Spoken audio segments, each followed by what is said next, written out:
Selamat datang di channel Simar Imam. Sembari mendengarkan tinggalkan like dan komentarnya bosku. Jangan lupa pasang headset kalian. Siapkan kopi dan camilan. Lupakan pahitnya kehidupan. Mari kita dengarkan sambil rebahan. Bab 646. Kabut putih itu ilusif dan salju bergesekan dengannya, setiap langkah hanyalah khayalan, seolah-olah menginjak udara tipis, mengembara ribuan mil di atas langit. Segala sesuatunya berkabut, dan berputar-putar sejenak, membuat orang tidak dapat membedakan mana yang benar dan yang salah, atau di mana mereka berada, mengisolasi diri mereka dari dunia dan tubuh fana. Kadang-kadang, hembusan udara yang membekukan menembus limpa dan paru-paru, dan tiba-tiba telinga dan mata dapat dengan jelas mengidentifikasi langit dan bumi. Zhang Xinyan memegang erat tangan Chen Feng, takut dia akan kehilangan arah secara tidak sengaja. Setelah berjalan lebih dari 20 meter, kabut berangsur-angsur menghilang dan mata tiba-tiba menjadi jernih.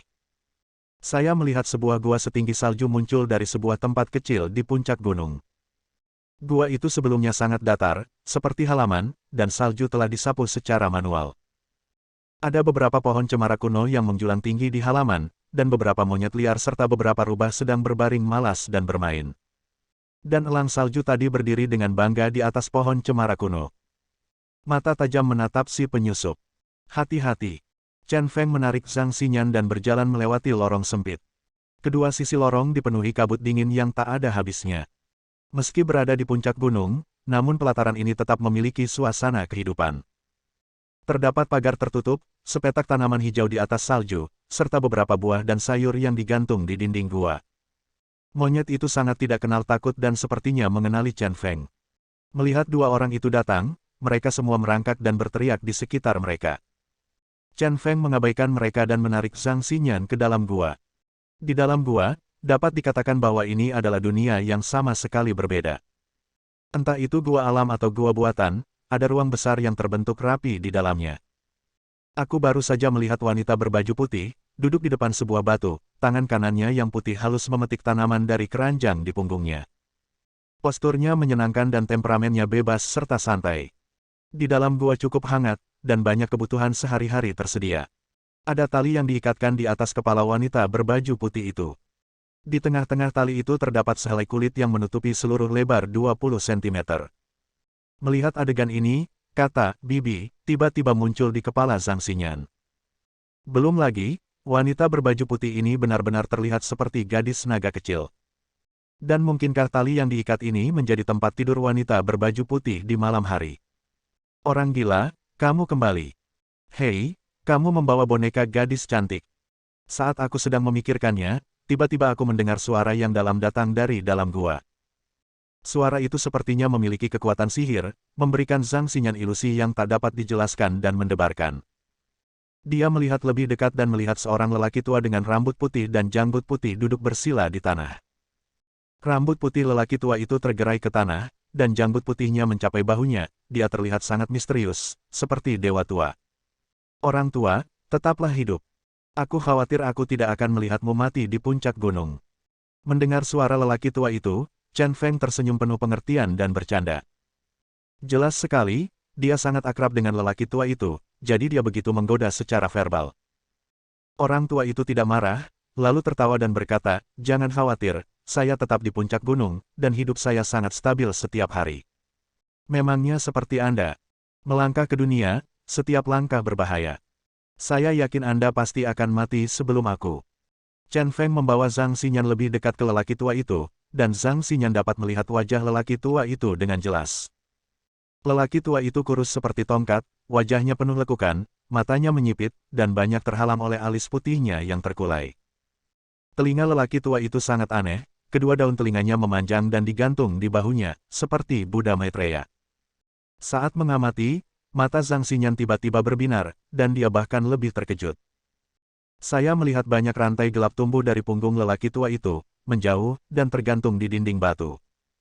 Ada banyak cincin tarik dengan ukiran wajah hantu di dinding batu, dan rantai digantung di sana. Apakah lelaki tua ini terikat di sini? Selain terkejut, hati Zhang Xinyan juga terkejut. Pria tua ini memberinya rasa misteri yang tak terduga. Tentu saja, bukan hanya orang tua ini saja, sejak dia mendaki gunung ini, dia seperti telah melakukan perjalanan ke dunia yang sebelumnya tidak dikenal. Segala sesuatu di sini sangat misterius dan aneh. Kamu sudah sangat tua, mulutmu masih jelek.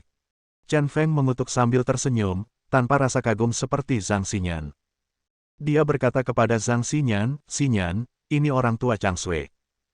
Zhang Xinyan buru-buru membungkuk dan memberi hormat, "Halo, orang tua." Orang tua Chang Sui membuka matanya sedikit, dan menatap Zhang Xinyan lagi, terutama itu adalah sarang laba-laba hitam di wajah Zhang Xinyan. Dia tidak bisa menahan senyum, "Orang gila, kamu sangat cantik. Bagaimana kamu menipu kecantikan yang begitu cantik? Tapi sepertinya kamu meminta sesuatu dariku." Chen Feng tanpa berkata apapun, dia memindahkan sebuah batu besar dari samping dan meletakkannya di depan lelaki tua Chang Sui. Dia menarik Zhang Xinyan untuk duduk di atas batu dan berkata, "Berhenti bicara omong kosong, tunjukkan padaku racun laba-laba tahun putih." Zhang Xinyan dan lelaki tua Chang Sui sedang duduk berhadap-hadapan, menghadapi lelaki tua itu dalam jarak yang begitu dekat, dia langsung menjadi gugup dan merasakan jantungnya berdetak sangat kencang. "Wanita cantik, bisakah kamu mengulurkan tanganmu?" kata Pak Tua Chang Sui. Zhang Xinyan tertegun sejenak, lalu mengangguk dan berkata, "Oh." Dia mengulurkan tangan kanannya, dan lengan kanan Chang Sui tua bergerak sedikit. Saat dia bergerak, rantai di belakangnya mengeluarkan suara berderak. Tangan Pak Tua Chang Sui memang layu, dengan kerutan di jari-jari rampingnya, dan baju besi panjang di ujung jari telah melengkung. "Jangan takut, aku hanya memeriksa denyut nadimu." Saat dia mengatakan itu, lelaki tua Chang Sui menekan dua jari di pergelangan tangan Zhang Xinyan. Kemudian, dia menutup matanya dan tidak bergerak. Ini adalah momen yang menegangkan, karena apakah Zhang Xinyan bisa disembuhkan akan segera ada jawabannya. Setelah sekitar 5 menit, lelaki tua ke Chang Sui masih tidak bergerak.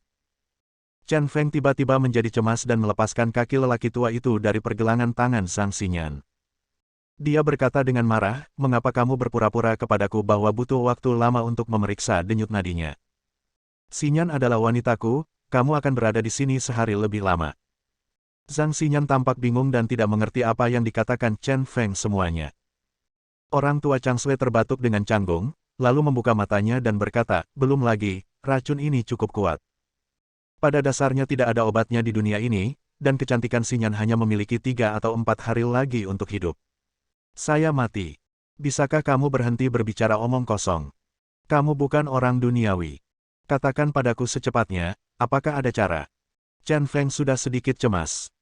Dia melakukan perjalanan lebih dari 1.400 km hanya untuk jawaban ini. Zhang Xinyan menghibur Chen Feng dan berkata, "Orang gila, tidak apa-apa. Ini sudah terjadi. Jangan khawatir. Kecantikan ini benar-benar masuk akal."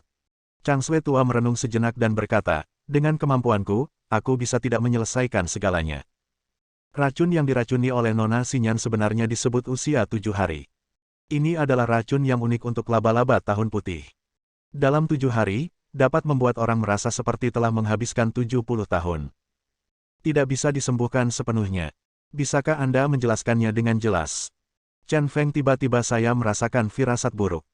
Bab 647. Orang tua Chang Sui menghela nafas, laba-laba tahun putih adalah racun langka di dunia ini. Ia hanya dapat muncul di puncak gunung yang sangat dingin. Sangat jarang. Dan racunnya murni dan mudah marah. Jika tubuhmu ternoda kotoran, pedang putihmu tidak akan berpengaruh. Dalam 7 hari setelah racun ini, tubuh orang yang diracuni akan menua dengan cepat dan hilang. Kamu tidak dapat melihat banyak perbedaan sekarang. Mulai besok, rambut Xinyan akan putih dan rontok, dan kulit lelah dan keriput. Dalam semalam, saya khawatir saya akan terlihat seperti berusia sekitar 40 atau 50 tahun. Setiap hari sejak itu disiksa, seperti pohon busuk, dan tubuhku tidak bisa bergerak tanpa dukungan. Pada hari ke-7, bintik-bintik tua akan muncul di tubuh, api di hati akan padam, dan orang tersebut akan mati. Mendengarkan ini, Zhang Xinyan tidak bisa membantu tetapi merasa lemah dan wajahnya menjadi pucat. Dia baru berusia 20-an, dan dia selalu berpikir bahwa kata tua jauh dari dirinya. Tanpa diduga, hari ini tiba-tiba muncul di hadapanku. Chen Feng berlutut dan memeluk Zhang Xinyan. Dia memahami perasaan Zhang Xinyan, tapi sekarang, tidak ada kata-kata yang bisa menghibur Zhang Xinyan. Air mata tidak dapat lagi dihentikan. Zhang Xinyan berkata dengan sedih, "Orang gila, saya tidak takut mati, tetapi saya takut Anda akan melihat saya semakin tua." "Tidak, saya tidak menginginkannya."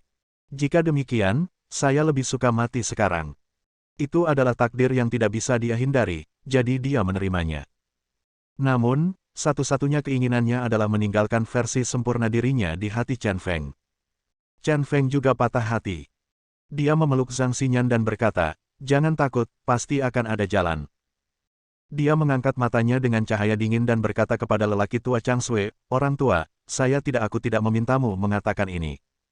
Aku bertanya apakah kamu bisa mengetahuinya. Aku akan memanggilmu guru ketika aku bahagia. Jika kamu membuatku tidak senang dengan omong kosongmu lagi, berhati-hatilah, aku akan memotongmu hidup-hidup." Pak Tua Chang Sui tertawa dan berkata dengan agak tak berdaya, "Anda tidak menindas saya, Pak Tua." "Baiklah, jangan bercanda lagi. Jika saya melakukan akupuntur pada racun Nona Xinyan, saya dapat menunda timbulnya racun dan membiarkannya Nona Xinyan tetap sama seperti sekarang dalam waktu 1 bulan. Tetapi setelah sebulan, jika saya tidak dapat menemukannya, bahkan jika kita mengambil tindakan efektif, kita masih akan mati karena racun." "Sebulan." Chen Feng menghela napas lega. Dia bertanya lagi, "Bagaimana kalau 1 bulan kemudian, apakah Anda dapat menghilangkan racun laba-laba tahun putih?" Jika tidak ada cara untuk sepenuhnya menyembuhkan racun laba-laba tahun putih, bahkan jika itu diperpanjang untuk jangka waktu yang lama, 1 bulan, tidak akan ada efek nyata. Orang tua Chang Sui menggelengkan kepalanya dan berkata, "Meskipun saya banyak membaca buku kedokteran, saya belum pernah melihat catatan tentang racun laba-laba tahun putih, dan saya belum pernah mendengar solusi untuk racun ini. Saya hanya tahu tentang ini racun ketika saya masih muda dan mendengarkan seorang musafir miskin.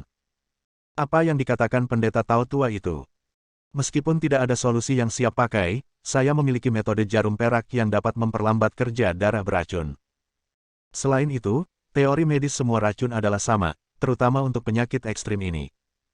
Jika Anda menggunakan racun secara terbalik, Anda tidak akan pernah salah. Racun laba-laba tahun putih adalah racun yang sangat dingin.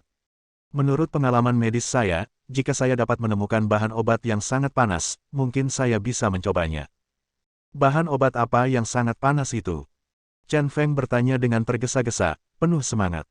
Dari perkataan lelaki tua Chang Sui ini, sepertinya saya mendengar secercah harapan.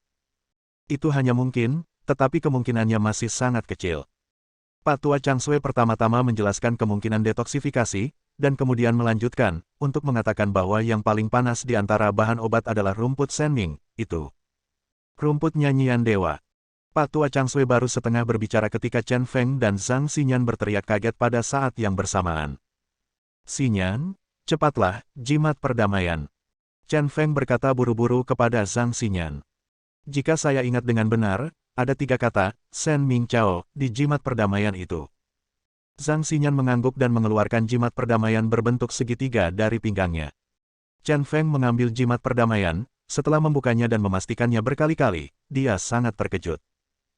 Dia mencoba yang terbaik untuk mengendalikan lembing, tanpa menjelaskan masalahnya terlebih dahulu, tetapi bertanya, "Orang tua, apakah Anda yakin rumput panggilan ilahi dapat menyembuhkan Xinyan?" Pada saat ini, hatinya sedikit bingung. Orang tua Chang Sui berkata bahwa Sen Ming Chao adalah harapan untuk menyembuhkan Zhang Xinyan, jadi mengapa orang tua yang mendirikan kios catur di area servis memberinya jimat perdamaian dengan tulisan Sen Ming Chao di atasnya? Ini sungguh aneh. Anda juga pernah mendengar saya berbicara tentang keselarasan alami antara langit dan bumi dan tubuh manusia. Tubuh manusia itu seperti dunia kecil. Yin dan yang bersirkulasi dan menyelaraskan satu sama lain untuk mencapai keadaan seimbang.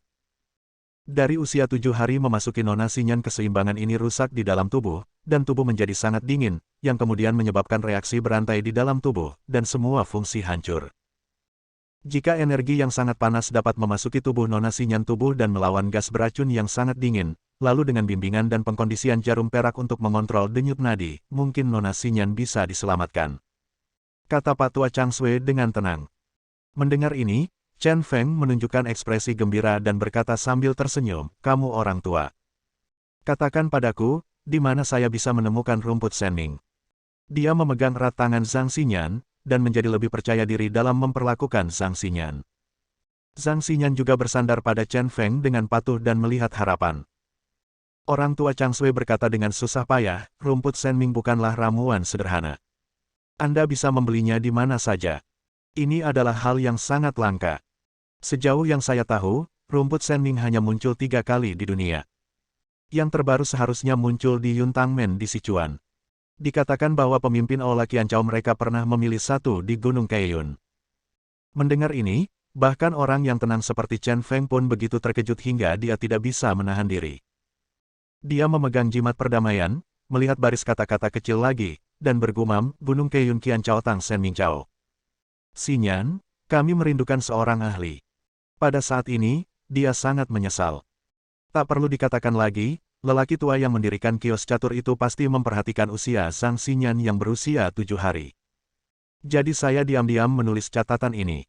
Sayang sekali dia tidak menyadarinya sama sekali saat itu. Melihat Chen Feng yang menyesal, Zhang Xinyan menghibur dan berkata, tidak apa-apa, orang gila. Saya pikir Tuan Chang Sui yang tua juga dapat melakukan detoksifikasi. Orang tua itu, jika Anda melewatkannya, Anda akan melewatkannya. Kalimat ini membuat Chen Feng merasa lega, banyak. Orang tua, izinkan saya memberitahu Anda sesuatu. Dia memberitahu orang tua Chang Sui tentang pertemuan dengan orang tua itu di kios catur di area servis. Kemudian dia menyerahkan jimat perdamaian kepada lelaki tua Chang Sui. Pak tua Chang Sui memandangi jimat perdamaian dan berkata dengan ekspresi bingung di wajahnya, itu ahli. Hanya berdasarkan jaring laba-laba hitam di wajah Nona Xinyan, dia menyimpulkan bahwa Nona Xinyan telah diracuni, dan segera memberikan jawabannya. Pahami metode keracunannya. Tetapi karena orang ini diam-diam mengungkapkan informasinya kepada Anda, mengapa dia menutupinya lagi? Chen Feng tidak dapat memahaminya, tetapi satu hal yang pasti, orang tua yang mendirikan lapak catur itu pastilah orang yang luar biasa. Anda tahu, lelaki tua Chang Sui sudah menjadi dokter terkenal di dunia sebelum dia dipenjara di sini. Bahkan dia sedikit tidak berdaya melawan racun berumur 7 hari itu. Orang tua itu bisa mengetahui semuanya dalam sekejap, yang sungguh tak terduga. Bab 648. Di akhir cerita, Chen Feng telah mengambil keputusan. Kebetulan dia pergi ke Sichuan dan Sichuan untuk menyelamatkan Ruan Qingqiu, dan Shen Mingchao juga terkait dengan Sekte Yuntang, jadi kedua hal itu bisa ditangani bersama. Dia memutuskan untuk berangkat ke kota Tianfu di Sichuan keesokan paginya. Chen Feng membuka ranselnya. Di dalam ransel itu ada tenda kecil sederhana yang telah dia persiapkan sebelumnya. Dia mendirikan tenda di sudut yang terpencil namun hangat, mengemas semuanya, dan berkata kepada Zhang Xinyan, Xinyan, kamu telah dianiaya karena tinggal di gua ini akhir-akhir ini. Ketika saya kembali, saya pasti akan membawa rumput nyanyian Deo. Di dalam gua sangat dingin dan kondisinya sulit. Bagaimanapun, Zhang Xinyan adalah seorang anak yang dibesarkan di kota. Sejujurnya, Chen Feng masih sedikit khawatir. Tapi Zhang Xinyan mengangguk patuh dan berkata, jangan khawatir, orang gila, saya pasti akan menjaga diri saya sendiri. Anda harus berjanji kepada saya bahwa Anda akan kembali tidak peduli apakah Anda dapat menemukan rumput Senming atau tidak. Bahkan jika saya mati, aku akan mati demi dalam pelukanku. Segalanya telah berkembang, dan sekarang Zhang Xinyan tidak lagi merasa seperti pacar yang biadab. Setelah keracunan, dia menjadi lebih lembut. Tentu saja, roh bajingan Chen Feng telah hilang sepenuhnya. Jangan bicara tentang kematian, kamu pasti akan hidup, kan? Apakah kamu ingin mempertahankan aku, seorang playboy, menikahi wanita lain dan punya anak? Kata Chen Feng bercanda. Zhang Xinyan cemberut dan berkata dengan genit, kamu memang seorang playboy, dan aku benar-benar tidak mengkhawatirkannya. Aku sudah memikirkan seperti apa rupa anak-anak kita nantinya, tapi aku tidak bisa memanfaatkan wanita lain. Ini benar, ada kalanya saya berfantasi. Saat saya memikirkannya, entah kenapa saya memikirkan banyak skenario di masa depan. Dia mengenakan gaun pengantin putih bersih dan bersumpah dengan Chen Feng di gereja bergaya Eropa. Dia didorong keluar dari ruang bersalin dan melahirkan anak pertamanya bersama Chen Feng. Lalu ada juga saat sebuah keluarga beranggotakan 3 orang sedang merayakan tahun baru, duduk bersama makan malam tahun baru dan menonton gala festival musim semi. Apa yang dia inginkan sangat sederhana, sangat sederhana. Entahlah, apakah Tuhan tidak akan mengabulkan permintaan sederhana ini? Oke. Aku akan membawamu menemui kakak senior. Kamu mungkin membutuhkannya untuk menjagamu akhir-akhir ini. Chen Feng menarik Zhang Xinyan dan berjalan menuju wanita berkulit putih yang telah mengumpulkan bahan obat, dan memperkenalkan, kakak, lama tidak bertemu ayo, ini pacarku Zhang Xinyan. Melihat wanita berbaju putih yang penuh roh peri, Zhang Xinyan tanpa sadar menjadi gugup. Dia buru-buru menyapa, halo, kakak perempuan, nama saya Zhang Xinyan. Dia tidak tahu bagaimana cara memanggilnya, jadi dia hanya memanggil kakak perempuannya seperti Chen Feng. Ekspresi gugup membuat Chen Feng tertawa. Chen Feng berkata kepada Zhang Xinyan, kamu tidak perlu memanggilnya kakak senior. Mulai sekarang, kamu akan memanggilmu Peri Guse. Tentu saja, Peri Guse bukanlah nama asli dari wanita berbaju putih. Itulah yang Chen Feng berseru ketika dia pertama kali melihat nama wanita berbaju putih bertahun-tahun yang lalu. Dalam sejarah mitologi Tiongkok, memang ada Peri Guse, dewa salju legendaris yang suci dan murni. Ketika Chen Feng melihat wanita berbaju putih untuk pertama kalinya, dia mengira Peri Guse lah yang datang ke dunia. Zhang Xinyan sangat bodoh sehingga dia benar-benar berpikir bahwa wanita berbaju putih itu bernama Peri Guse, jadi dia dengan cepat mengubah kata-katanya dan berkata, "Halo, Peri Guse." Dia sepertinya tidak menyukai gelar Peri Guse, jadi wanita berbaju putih mengangkat kepalanya dan berkata dengan acuh tak acuh. Dia melirik ke arah Chen Feng dan berkata, "Namaku Jing Sui, bukan Peri Guse." Kata Jing Sui tiba-tiba membuatnya merasa rendah hati. "Maaf." Zhang Xinyan sedikit bingung dan mengubah kata-katanya lagi, "Halo, Jing Sui, namaku Zhang Xinyan, tolong jaga aku." "Kakak senior, Xinyan akan tinggal di sini selama beberapa hari, kalian semua wanita tolong jaga anakmu dengan baik." Chen Feng berkata dengan tulus, jika Jing Sui bisa tinggal bersama Zhang Xinyan selama hari-hari ini, Zhang Xinyan tidak akan bosan. Yang terpenting Zhang Xinyan hanya bisa memasak mie instan di kota besar. Di puncak gunung yang tertutup salju ini, yang tersisa hanyalah meminum angin barat laut. Jing Sui, sebaliknya, telah tinggal di puncak gunung yang tertutup salju ini selama lebih dari 10 tahun. Jika dia bisa menjaga Zhang Xinyan, dia akan merasa lega sepenuhnya. Mendengar ini, Jing Sui menjadi acuh tak acuh dan terus mengumpulkan bahan obat. Dia tidak mengatakan ya atau tidak, dia sibuk mengurus urusannya sendiri. Ketidakpedulian seperti itu membuat Zhang Xinyan sangat malu. "Orang gila, ayolah." Pada saat ini, lelaki tua Chang Sui tiba-tiba memanggil Chen Feng dari dalam gua. Mendengar suara itu, Chen Feng berkata kepada Zhang Xinyan, "Xinyan, kamu ngobrol dengan kakak perempuan senior di sini. Aku akan masuk dan melihat." Orang tua itu memanggilku.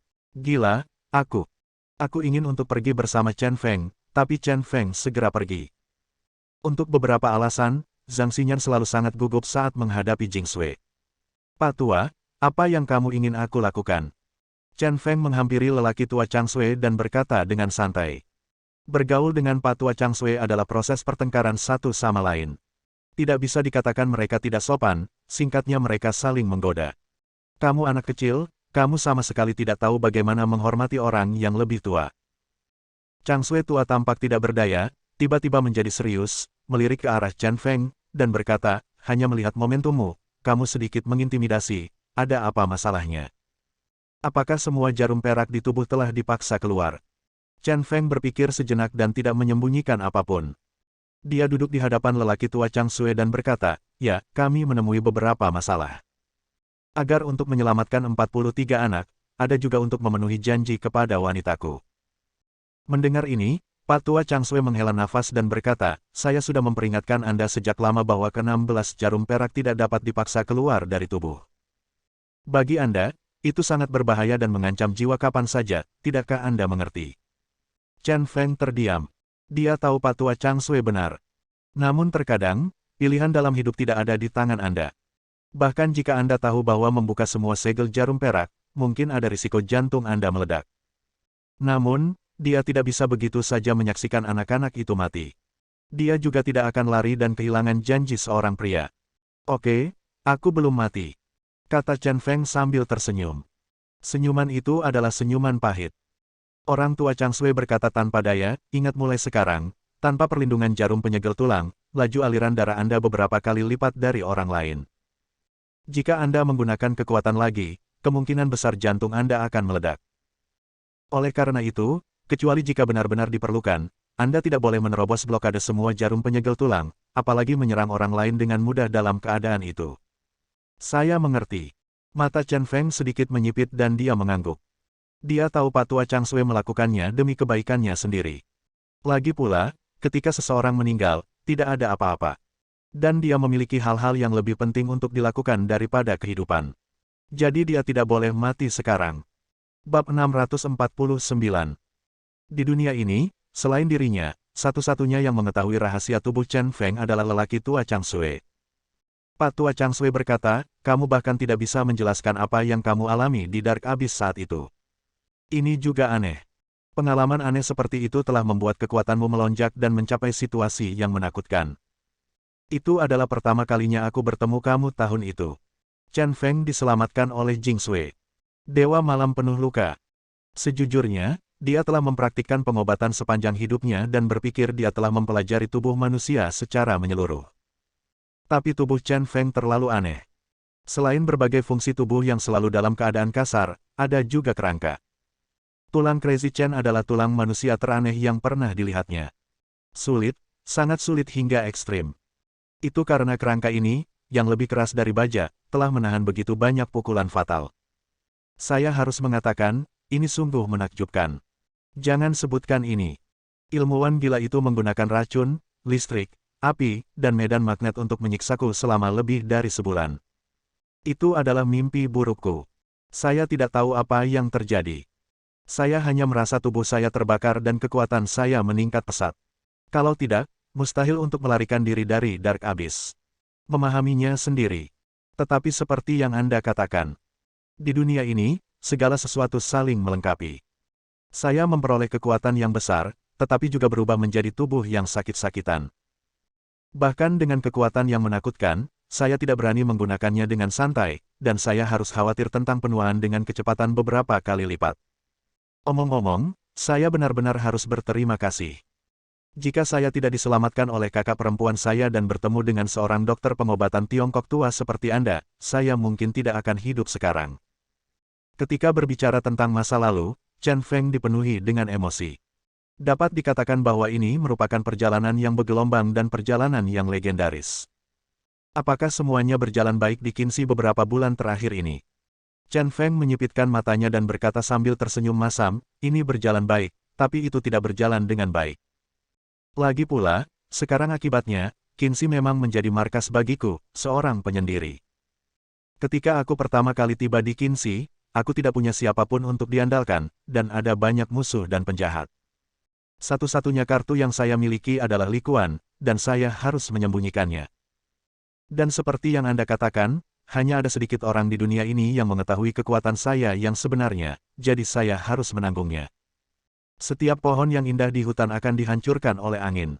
Apa yang kamu katakan itu benar. Selamatkan aku. Di kota yang kacau itu, ketika aku tidak berdaya, orang kuat manapun dapat mencoba yang terbaik untuk membunuhku. Dan saya hanya bisa memulai dari level terendah dan melangkah selangkah demi selangkah.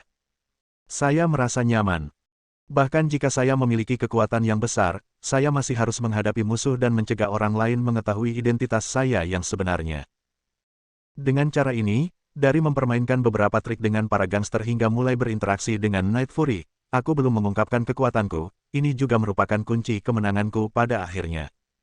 Dengan kekuatanku, bukankah aku mau menghajar mereka semua satu persatu? Terkadang toleransi dan penyamaran adalah dasar kehidupan. Perjalanan ini telah berlangsung, yang dapat dianggap sebagai rasa frustrasi yang besar. Apalagi saat menghadapi beberapa musuh, mereka harus berpura-pura seimbang atau bahkan tak terkalahkan. Namun fakta membuktikan bahwa kesabaran dan penyamarannya benar. Hampir setiap saat, justru karena inilah situasinya terbalik. Sepertinya itu tidak mudah bagimu. Pak Tua Chang Sui memperingatkan, tetapi menurutku, kamu masih harus menanggungnya. Qinzi adalah tempat kamu memulai, tetapi ini bukanlah akhir. Jika kamu benar-benar ingin memecah belah musuhmu, musuh Qinzi mungkin berada di level terendah. Chen Feng mengangguk dan berkata, benar, kamu belum tahu. Beberapa hari yang lalu, saya pergi ke negara Jepang dan bermain di Shenzong. Saya hampir mati. Gerakan ninja terkuat Hattori Masaki itu benar-benar kuat. Sepertinya itu membuat jiwaku keluar dari tubuhku selama beberapa detik. Terlalu mudah untuk membunuhku hanya dalam beberapa detik, tapi kali ini, itu adalah tulang-tulang di tubuhku yang menyelamatkanku. Dan kali ini, saya pasti harus berhadapan dengan Sekte Yuntang. Diperkirakan lebih berbahaya daripada perjalanan ke Shenzong. Pak Tua Chang Sui berkata, ini mungkin jadilah kami telah menghadapi musuh tingkat menengah, dan akan ada lebih banyak bahaya. Tetapi meskipun demikian, saya selalu merasa bahwa Anda, Nak, memiliki kemungkinan yang tidak terbatas. Mungkin Anda benar-benar dapat mengejutkan penguasa dunia ini. Chen Feng segera menatapnya. Melihat lelaki tua Chang Sui dari jauh, dia berkata, "Orang tua, rahasia apa yang kamu sembunyikan? Meskipun aku sudah mengenalmu begitu lama, aku masih tidak tahu apa-apa tentangmu." Hanya dengan mengatakan kata-kata, Master Dunia, dia yakin bahwa pengetahuan Pak Tua Chang Sui pasti luar biasa. Namun lelaki tua yang dipenjara di sini tidak pernah menolak untuk mengungkapkan rahasianya. Hal ini membuatnya bingung. "Jangan tertipu olehku, aku hanya orang tua yang akan mati." Pak Tua Chang Sui berkata dengan suara yang dalam, "Sejak aku menyegel tubuhmu yang terbakar dengan jarum penyegel tulang dan mengembalikanmu menjadi orang normal, ini sudah terjadi. Kamu melepas semua jarum penyegel tulang untuk kedua kalinya. Belum lagi pertama kali kamu berada di penjara Guantanamo. Jika kamu tidak mendapatkan kembali kekuatan 8 dewa, kamu tidak akan bisa untuk keluar. Tapi kali ini, masih tampak lebih santai. Setelah beberapa saat, saya akan menyegelnya kembali untuk Anda. Ini akan menyelamatkan Anda dari kematian yang tidak terduga dan Anda tidak akan dapat membantu saya dengan apa yang Anda janjikan padaku." Chen Feng tidak bisa menahan senyum dan berkata, "Jangan khawatir, aku selalu merasa bahwa aku ditakdirkan untuk mati dengan mudah." "Haha, aku cukup percaya diri." Pak Tua Chang Sui tiba-tiba menjadi lebih serius dan berkata, "Aku akan memberitahumu kabar baiknya. Aku telah melakukan penelitian keras beberapa hari yang lalu, dan Jing Sui membantuku memilih beberapa ramuan berharga, dan aku sudah bisa mengurangi rasa sakitnya. Beban penyegelan tulangmu. Begini saja, aku hanya perlu memasukkan 8 jarum penyegel tulang ke tubuhmu sekarang. Setelah meminum ramuannya, kamu tidak perlu khawatir tentang efek samping apapun pada tubuhmu. Adapun 8 jarum penyegel tulang, Anda akan tahu seberapa kuat Anda dengan mengalaminya sendiri." Chen Feng segera berkata dengan gembira, "Tidak buruk, Pak Tua, Anda akhirnya melakukan sesuatu praktis. Saya melepaskan 4 jarum penyegel tulang sebelumnya, dan kekuatan saya mencapai pembangkit tenaga listrik tingkat menengah. Jika saya naik ke tingkat keempat, saya kira saya akan dekat dengan Master. Ini benar-benar hal yang memuaskan.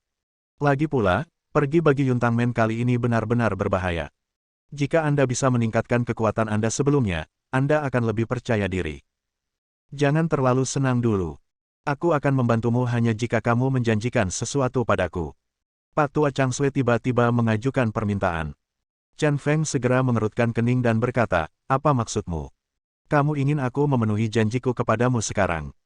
Alasan mengapa Pak Tua Chang Sui membantunya tanpa ragu-ragu adalah karena dia telah berjanji saat itu bahwa dia akan melakukan apapun untuk itu. Bantu Pak Tua Chang Sui menyelesaikan misi. Namun lelaki tua Chang Sui tidak pernah mengatakan apapun tentang masalah itu dan hanya memintanya untuk menunggu dengan sabar. Pada saat ini, Pak Tua Chang Sui berbicara, yang membuatnya menantikannya. "Kamu punya ide yang bagus, tapi waktunya belum tiba." Chang Sui tua tiba-tiba melirik ke arah Jing Sui di kejauhan, dan kemudian berkata, "Aku ingin kamu membawa Jing Sui turun gunung dan menemanimu ke Yuntang Men." Bab 650. Izinkan saya mengantar kakak perempuan ke Yuntang Men. Chen Feng memandang Pak Tua Chang Sui dengan heran. Dia masih sangat terkejut dengan permintaan Pak Tua Chang Sui. Dia diselamatkan oleh kakak perempuan seniornya dan cukup beruntung bisa menghabiskan 3 bulan di puncak gunung yang tertutup salju bersama lelaki tua Chang Sui dan kakak perempuan seniornya. Hingga saat ini, total kata-kata yang diucapkan kakak perempuan kepadanya mungkin tidak berjumlah 100 kata. Dalam hatinya, kecantikan yang menakjubkan ini seperti peri di guse, tapi seperti namanya, dia setenang perawan dan sedingin es dan salju. Dingin dan terisolasi dari dunia. Untuk sesaat, dia bahkan ragu apakah kakak senior Jing Sui berasal dari dunia ini. Ketika saya bertanya kepada Pak Tua Chang Sui tentang pengalaman hidup kakak senior Jing Sui, Pak Tua Chang Sui selalu tertawa. Itu tidak menjelaskan asal-muasal kakak senior Jing Sui, maupun identitas kakak senior Jing Sui. Sedemikian rupa sehingga sekarang dia bahkan tidak tahu siapa nama belakang kakak senior Jing Sui. Orang tua ini tiba-tiba mengajukan permintaan seperti itu hari ini, yang sangat mengejutkannya. Mengapa membiarkan peri seperti Dewa Salju ini pergi ke dunia fana saat ini? Alis putih halus lelaki tua Chang Sui bergetar beberapa kali, seperti 2 serangga berdaging.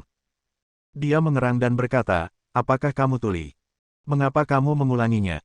Anak Jing Sui ini telah tinggal bersamaku di puncak gunung ini selama lebih dari 20 tahun. Dia juga memiliki kehidupannya sendiri, dan kehidupannya sendiri. Biarkan dia takdir pergi. Sekarang, waktunya telah tiba. Kita tidak bisa membiarkan dia tinggal di pegunungan sepanjang hidupnya, tanpa jejak kemanusiaan, kan? Waktunya telah tiba. Chen Feng menoleh dan bertanya, apa maksudmu? Apa hubungan antara kakak senior dan klan Yuntang? Bagaimana kebetulan seperti itu bisa terjadi? Dia hampir yakin bahwa kakak senior Jing Sui ada hubungannya dengan klan Yuntang. Kalau tidak, Pak Tua Chang Sui tidak akan pernah mengambil keputusan ini. Apakah kamu harus menjelaskannya dengan jelas? Pak Tua Chang Sui mendengus dan berkata, jika kamu setuju, kamu akan berbaring sebentar dan aku akan membantumu dengan akupuntur. Jika kamu tidak setuju, aku akan mengambil 7 hari libur, dan aku tidak akan bergerak. Chen Feng segera merasa geli dan berkata dengan marah, kalau begitu katakan padaku, apakah aku masih punya pilihan? Bukankah kamu nakal? Setelah mendengar jawaban ini, lelaki tua Chang Sui tersenyum tipis dan segera membuka suaranya. Dia berteriak, Jing Sui, saya sudah menyiapkan semua bahan obat untuk resep yang saya ajarkan kepada Anda beberapa hari yang lalu. Buatkan mangkuk untuk Chen Feng. Mendengar ini, Jing Sui tidak merespons, tapi berhenti mengambil bahan obat dan meninggalkan gua. Terdapat kompor obat di pintu masuk gua. Dia mengambil baskom kecil dan pergi ke tepi tebing untuk mengumpulkan es dan salju. Menggunakan salju sebagai air, kami mulai menyalakan api dan sibuk. Zhang Xinyan bingung dan ingin membantu, tapi dia tidak tahu harus berbuat apa. Pada akhirnya, dia tidak punya pilihan selain duduk di tempatnya, merasa terkekang dan bingung. Saat ini, Chen Feng sudah terbaring di depan lelaki tua Chang Sui. Tidak ada tempat tidur, jadi dia hanya berbaring di tanah. Rantai besinya berbunyi klik, dan lelaki tua Chang Sui mengeluarkan sebuah kotak kayu dari tangannya. Di dalam kotak kayu itu ada gulungan kain sutra hitam. Di atas kain sutra tersebut terdapat banyak jarum perak tipis yang disisipkan. Orang tua Chang Sui menghela nafas sedikit dan berkata, saya memiliki sejumlah jarum perak. Anda sendiri yang telah memberikan 32 jarum tersebut kepada saya. Anda benar-benar tidak tahu betapa mahalnya membeli makanan. Saya berpikir saat itu, berapa banyak orang yang membelinya dengan harga tinggi dia mengelola akupuntur. Dapat dikatakan bahwa satu suntikan emas bernilai $1.000. Kita sudah terpuruk sampai pada titik ini, meskipun kita memberikan akupuntur gratis kepada orang-orang, wajah kita tetap panas tetapi pantat kita dingin. Chen Feng berbaring di sana, matanya terbuka lebar, dan dia tersenyum dan berkata, kamu membantuku, kamu juga membantu dirimu sendiri. Bagaimana mungkin ada orang di dunia ini yang masih merasa kasihan karena menghabiskan uang untuk diri mereka sendiri? Dia dan hubungan antara yang lama Men Chang Sui agak parasit. Pak Tua Chang Sui tidak akan pernah bisa meninggalkan gua ini seumur hidupnya, bisa dikatakan dia sudah setengah mati, tanpa dia akan hampir mati. Karena benda lama ini sangat tersembunyi, dia pasti banyak terlibat di dunia ini. Dia sekarang menjadi juru bicara Pak Tua Chang Sui, untuk hal-hal yang tidak bisa dilakukan Pak Tua Chang Sui, dia hanya bisa digunakan sebagai juru bicara. Oleh karena itu, Pak Tua Chang Sui pasti akan berusaha semaksimal mungkin untuk membantunya. Terus terang saja, dia membantu dirinya sendiri. Memahami hal ini, Chen Feng sangat yakin bahwa di antara semua orang asing di dunia ini, orang yang paling dia rasa nyaman adalah Pak Tua Chang Sui. Bahkan pengetahuan orang tua ini hanyalah puncak gunung es. Orang tua Chang Sui tersenyum pahit dan berkata, berhentilah bersikap fasih, ambil jarumnya. Jarum itu turun dan langsung masuk ke tubuh Chen Feng. Chen Feng mengerang dan merasakan tulang-tulang yang semula terjepit menjadi terbuka. Rasa gesekan di antara kedua tulang itu pun hilang. Sangat nyaman. Kenapa kamu masih membuka matamu? Apakah kamu masih takut aku akan membunuhmu dengan satu suntikan? Pak Tua Chang Sui terus melakukan akupuntur dan berkata dengan santai. Mata Chen Feng dalam dan dia berbisik, tidak mungkin. Bagi saya berada di ambang kematian setiap hari. Saya tidak benar-benar menutup mata selama bertahun-tahun. Saya sudah terbiasa. Bahkan saat tidur, saya tidak pernah benar-benar memejamkan mata. Saya tidak pernah cukup tidur. Paling banter, ini hanya medium rare. Tidak peduli jam berapa, masih ada sedikit kesadaran jernih di sarafnya. Meskipun dia tahu bahwa Pak Tua Chang Sui tidak akan menyakitinya, pada akhirnya, dia tetap tidak tahu apa-apa tentang Pak Tua Chang Sui. Orang tua ini bersembunyi sangat dalam, selalu memakai topeng dan menyamar. Memang benar kamu mengikutiku selama 3 bulan, dan aku secara paksa mengikatmu dan menjadi muridku selama 3 bulan, tapi aku tidak mengenalmu, dan kamu tidak mengenalku. Sejujurnya, hubungan kita sangat istimewa. Mata lelaki tua Chang Sui itu sedikit terfokus, dan jarum perak ketiga dan keempat dimasukkan pada saat yang bersamaan. Chen Feng sedikit mengernyit, menahan rasa sakit, dan berkata, kamu telah menjadi tuanku selama 3 bulan, dan kamu hanya mengajariku satu gerakan dan tidak pernah membiarkan aku menggunakannya. Tapi aku sangat dapat dipercaya, jadi aku tidak akan menggunakannya jika saya tidak membutuhkannya. Dalam 3 bulan itu, Pak Tua Chang Sui tidak mengajarinya keterampilan medis terbaiknya. Sebaliknya, dia mengajarinya teknik legendaris. Sangat disayangkan ketika saya mempelajarinya, saya bersumpah kuat untuk tidak menggunakannya dengan enteng. Aku tidak akan membiarkanmu menggunakannya, tentu saja ini untuk kebaikanmu sendiri. Pak Tua Chang Sui memegang jarum perak kelima, mendorongnya ke bawah, dan berkata, tapi kali ini ketika kamu pergi ke Yuntangmen, kamu bisa menggunakan trik ini. Aku akan menyelamatkan hidupmu di saat kritis. Setelah menerima izin ini, Chen Feng tidak bisa menahan diri untuk tidak memelintir sudut mulutnya. Dalam hidup ini yang dibenci orang adalah belenggu dan batasan. Belenggu yang dilepas Pak Tua Chang Sui untuknya akan memungkinkan dia untuk memamerkan bakatnya. Rantai besinya masih bergetar, dan Pak Tua Chang Sui telah mencabut jarum perak ke-6 dan ke-7 dari kain hitam.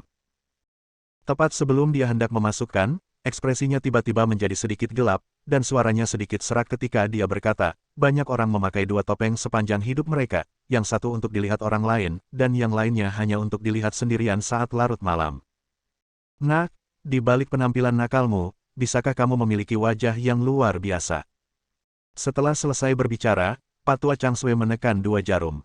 Hanya tembakan terakhir yang tersisa. Chen Feng mendengus, lalu berkata dengan senyum mata terbelalak, pada awalnya, saya memang sengaja belajar menjadi berlidah halus dan sombong. Seiring waktu, hal itu tumbuh dalam diri saya dan menjadi bagian dari diri saya. Jadi, sekarang mengatakan bahwa penampilanku disamarkan tidak sepenuhnya benar. Beginilah penampilanku, mungkin aku tidak pernah berubah. Mengenai diriku yang kamu sebutkan di tengah malam, aku berpikir sejak itu saya telah menyembunyikannya, saya tidak dapat melihat sisi manusia. Mendengarkan jawaban Chen Feng, lelaki tua Chang Sui tersenyum dengan tenang. Segera, jarum perak terakhir dipegang di antara kedua jari tangan kanannya dan langsung masuk ke tubuh Chen Feng. Bersambung. Nantikan bab selanjutnya bosku.